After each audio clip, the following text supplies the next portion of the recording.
Hi friends, welcome to my channel. ఈరోజు టమాటా curry అనేది చేసుకోబోతున్నాము simple వేలో. పదండి ప్రాసెస్కి వెళ్దాం. సో కడాయి పెట్టుకొని ఆయిల్ పోసుకోవాలి అండ్ ఎల్లిపాయలు అనేది దాంట్లో వేసుకోవాలి. సో పొట్టుతో వేస్తే టేస్టీగా ఉంటుంది.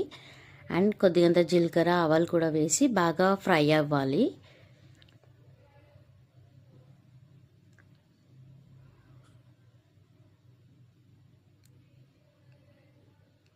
సో ఒకసారి కలుపుకుందాము. సో ఇవన్నీ బాగా రెడ్డిష్ కలర్లో వచ్చేంత వరకు ఫ్రై చేసుకొని ఒక పెద్ద సైజ్ ఆనియన్ అనేది వేసుకోవాలి. ఆనియన్ కూడా పచ్చి వేసిన పోయి లైట్ పింక్ కలర్ వచ్చేంత వరకు కూడా ఫ్రై చేసుకోవాలి.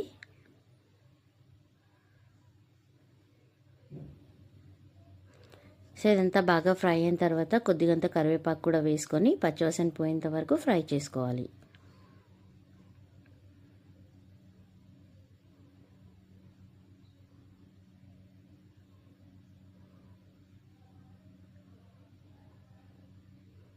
సో ఇదంతా బాగా ఫ్రై అయిన తర్వాత 1 టేబుల్ స్పూన్ అల్లం వెల్లుల్లి పేస్ట్ కూడా వేసి మంచిగా పచ్చివాసన పోయేంత వరకు ఫ్రై చేసుకుందాం.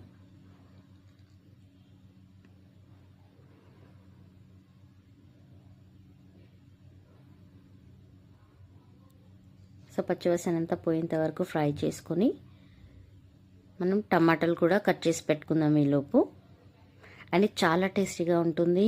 అండ్ ఇది రోటీలో కానీ సో కూరగాయలు ఏం చేయాలో తెలియనప్పుడు ఇలా చేసుకుంటే బాగుంటుంది. అండ్ 1 టేబుల్ స్పూన్ పసుపు కూడా వేసి బాగా ఫ్రై చేసుకోవాలి. సో పచ్చివాసన పోయేంత వరకు బాగా ఫ్రై చేసుకున్న తర్వాత సో ఇప్పుడు మనం కట్ చేసి పెట్టుకున్న టమాటాలు ఉన్నాయి కదా, అదంతా దీంట్లో వేసి కలిపేసుకుందాం.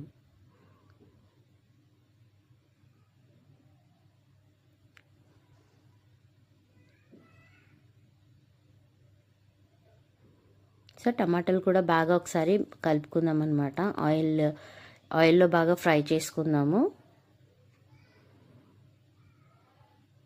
సో ఇది తొందరగా మగ్గిపోవాలి అంటే మనం సాల్ట్ వేసుకుంటే తొందరగా మగ్గుతుంది. సో ఒక 2 టేబుల్ స్పూన్ సాల్ట్ అనేది వేస్తున్నాను. సో 2 టేబుల్ స్పూన్ సాల్ట్ వేసి బాగా కలుపుకొని మనం మూత పెట్టి ఉడికించుకుందాం.